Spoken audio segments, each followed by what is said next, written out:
پہلا سوال ہے سیدنا یونس علیہ الصلوۃ والسلام نے مچھلی کے پیٹ میں کتنے دن گزارے تھے اور انہیں مچھلی کے پیٹ میں رکھنے کی اصل وجہ کیا تھی؟ دیکھیں نا جی، اس طرح کے بھی خوبصورت سوالات آتے ہیں ہر ٹائم اختلافی سوال، ویسے یہ بھی اختلاف ہے، اختلاف کے بغیر تو کوئی چیز بھی نہیں ہے۔ بہرحال میرے بھائیو، سیدنا یونس علی نبینا علیہ الصلوۃ والسلام کی شخصیت بڑی غیر معمولی شخصیت ہے، اس حوالے سے کہ یہ پیغمبروں میں واحد پیغمبر ہیں جن پر اللہ تعالیٰ نے ان کی لغزش کے سبب عطاب فرمایا، حتیٰ کہ سورۃ الصافات میں آیا کہ اگر یونس علیہ السلام مچھلی کے پیٹ میں ہم سے دعا نہ کرتے، اور وہ دعا آئی سورۃ الانبیاء میں، لا الہ الا انت سبحانک انی کنت من الظالمین، اگر یونس ان الفاظ میں ہمیں نہ پکارتے تو مچھلی کے پیٹ سے اسی دن نکالے جاتے جس دن مردے اپنی قبروں سے نکلیں گے۔ اتنا عطاب، اتنا جلال اللہ کا کہ یونس کی غلطی اتنی سویر نوعیت کی کہ جس دن مردے قبروں سے نکالے جائیں گے اس دن ہی پھر اللہ تعالیٰ فرماتے ہیں ہم یونس علیہ السلام کو مچھلی کے پیٹ سے نکالتے۔ اور دعا بھی دیکھیں، سورۃ الانبیاء میں آئی، لا الہ الا انت سبحانک انی کنت من الظالمین، لا الہ الا انت، کوئی نہیں معبود سوائے تیرے، سبحانک، اے اللہ تو تو پاک ہے، تو تو غلطی نہیں کر سکتا، انی کنت من الظالمین، میں تو انسان ہوں، غلطی کروں گا۔ کیا زبردست انداز ہے جی توبہ کرنے کا۔ اللہ تعالیٰ کی جو پاکی کی صفت ہے اس کو ٹریگر کیا ہے کہ اللہ تجھ سے تو غلطی نہیں ہوتی، میں تو بندہ ہوں، غلطی کروں گا۔ اور اللہ کو اتنی پسند آئی یہ کلمات، اور اس کے ساتھ الفاظ ہیں کذالک ننجی المؤمنین، ہم ایمان والوں کو بھی اسی طریقے سے نجات دیں گے جو یونس کی طرح ہم سے دعا مانگے گا۔ اور جامعہ ترمذی میں صحیح سند کے ساتھ حدیث ہے، جو شخص بھی یونس علیہ السلام کی دعا کے ساتھ اللہ کی طرف متوجہ ہوا، اللہ اسے کبھی محروم نہیں لوٹائے گا۔ یہ اسماء اعظم ہے۔ میرا ایک کلپ 4 لاکھ سے زیادہ لوگ یوٹیوب پہ دیکھ چکے ہیں۔ مصیبت اور پریشانی سے بچاؤ کے 3 وظائف، لا الہ الا انت سبحانک انی کنت من الظالمین، حسبنا اللہ ونعم الوکیل، اور یا حی یا قیوم برحمتک استغیث، یہ 3 وظائف۔ یونس علیہ السلام سے غلطی جو ہوئی وہ قرآن حکیم میں سورہ یونس کے اندر، سورۃ الانبیاء کے اندر، سورہ الصافات کے اندر اور باقی صورتوں کے اندر ٹکڑوں کی فارم میں، سورہ صاد میں بھی یہ ٹکڑوں کی فارم میں پوری کی پوری ایک ان کی سٹوری آئی ہے، وہ میں کمبائنڈ فارم میں آپ کو بیان کر دیتا ہوں کہ یونس علیہ السلام کو بالکل اگلے پیغمبروں کی طرح اللہ تعالیٰ نے یہ حکم دیا تھا کہ تمہارے جو مخالفین ہیں ان کو جو الٹیمیٹم دیا جائے گا اس کے بعد ان کو تباہ و برباد کر دیا جائے گا، لیکن پیغمبر کا یہ کام ہوتا ہے کہ وہ فائنلی اپنا علاقہ چھوڑنے سے پہلے اللہ تعالیٰ کی طرف سے جو پراپر آفیشیل پرمیشن ہے اس کا انتظار کرتا ہے، وہی کی فارم میں۔ پھر اللہ تعالیٰ حکم دیتا ہے، جس طرح کہ موسیٰ علیہ السلام کو حکم ہوا کہ رات کے وقت بنی اسرائیل کو لے کے نکلو، تو اس وحی کا انتظار کیا، رات کے وقت کا انتظار کیا، لے کے نکلے، اللہ کی تائید حاصل ہوئی۔ یونس علیہ السلام کو بھی بتا دیا گیا کہ بھئی تمہارے مخالفین کو 3 دن کی یہ مہلت ہے، اگر یہ ایمان لے آئے تو ٹھیک، ادروائز ان پہ عذاب آ جائے گا۔ اب جیسے ہی وہ 3 دن پورے ہوئے، کمپلیشن کے قریب تھے، بجائے اس کے کہ یونس علیہ السلام اللہ کی وحی کا انتظار کرتے کہ مجھے اب پراپرلی آخری 1 منٹ میں بھی تو آ سکتی ہے نا وحی، یہ سمجھ لیں تھوڑی دیر پہلے اپنا علاقہ چھوڑ گئے کہ اب تو ٹائم پورا ہونے کے قریب ہے، اب نظر بھی آ رہے ہیں کہ عذاب ان پہ آ جائے گا، اللہ کی وحی کا انتظار نہیں کیا۔ اور قرآن کہتا ہے کہ گمان یہ کیا کہ ہم ان پہ گرفت بھی نہیں کریں گے، بالکل آخری وقت تک انتظار کیا تھا نا، اب کس نے لانا تھا ایمان؟ لیکن پیغمبروں کے لیے چھوٹی سی لغزش بھی اللہ کے حضور جو ہے وہ بڑا معاملہ ہوتا ہے، کیونکہ ان کا رتبہ بلند ہوتا ہے۔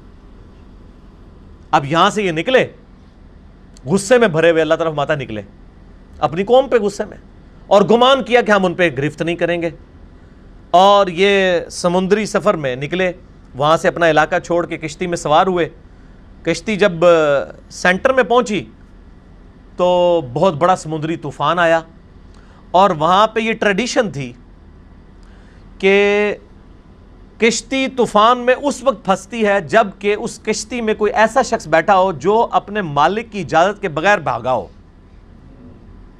ایسا غلام جو مالک کی اجازت کے بغیر بھاگا ہو, اس کے لیے وہ قرآن اندازی کیا کرتے تھے.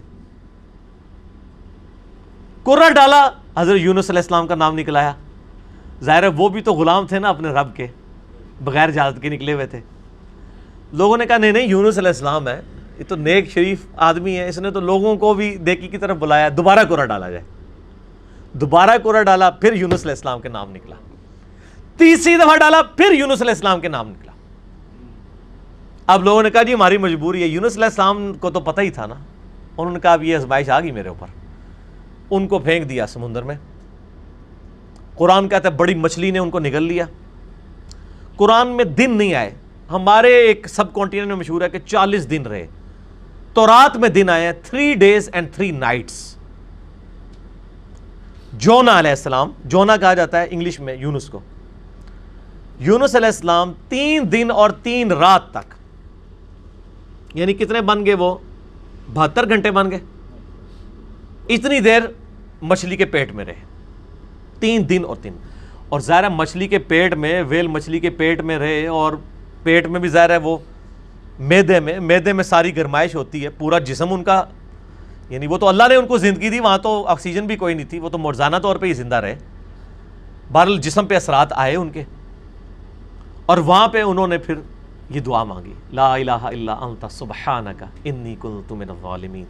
بس یہ پڑھتے رہے. اللہ تعالیٰ بتایا ہمیں اندھیروں میں اس نے پکارا, اور اللہ نے دیکھے ان اندھیروں میں بھی اپنے اس بندے کی ندا کو سنا.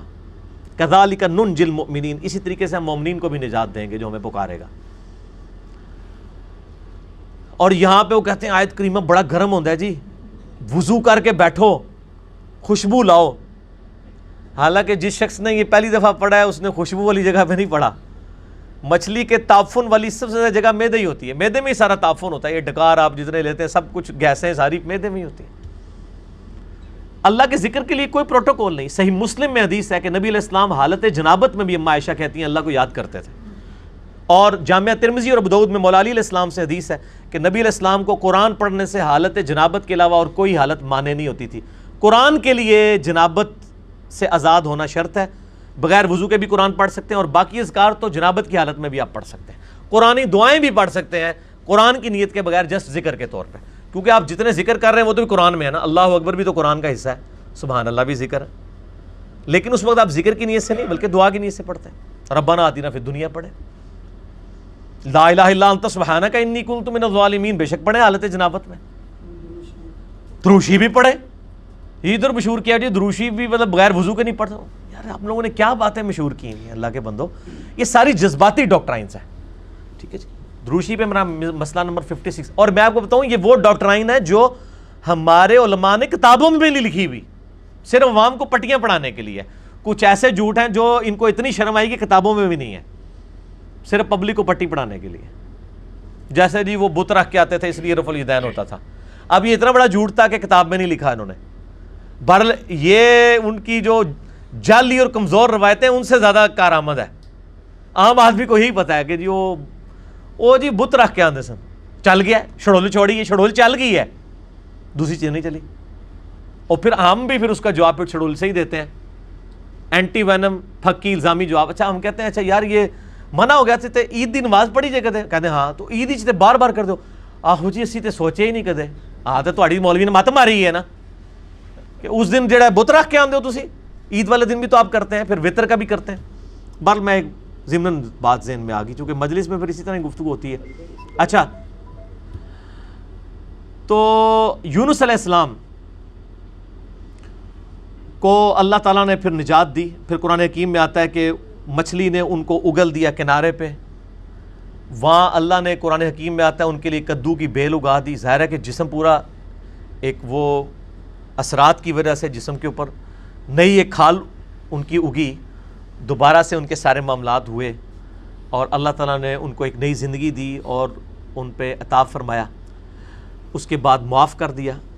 لیکن آپ دیکھیں کہ اس غلطی کا ایک تو عتاب یونس علیہ السلام پہ آیا, اور دوسرا اس کا کریڈٹ ان کی امت کو مل گیا. امت کو کریڈٹ مل گیا اس ڈیبٹ کا. اور سورہ یونس جس کا نام ہی سورہ یونس ہے, اس میں حضرت یونس علیہ السلام کا نام آیا ہے. اللہ طرف آتا ہے کبھی ایسا نہیں ہوا کہ کسی قوم پہ عذاب آ کا فیصلہ ہو جائے اور وہ عذاب ان سے ٹل جائے, الا قوم یونس, سوائے قوم یونس کے, کہ یونس علیہ السلام کی قوم سے یہ عذاب ٹل گیا. کیوں؟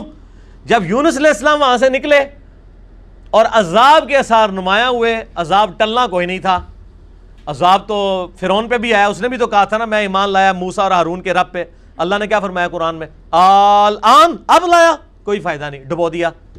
یہاں پہ بھی جب عذاب سامنے آیا نا, پوری قوم یونس تقریباً 1,00,000 اور اس سے چند زائد لوگ تھے, سارے کے سارے سجدے میں گر پڑے. انہوں نے کہا یا اللہ معاف کر دے, معاف کر دے, معاف. یونس علیہ السلام واپس قوم میں, قوم زندہ کی زندہ.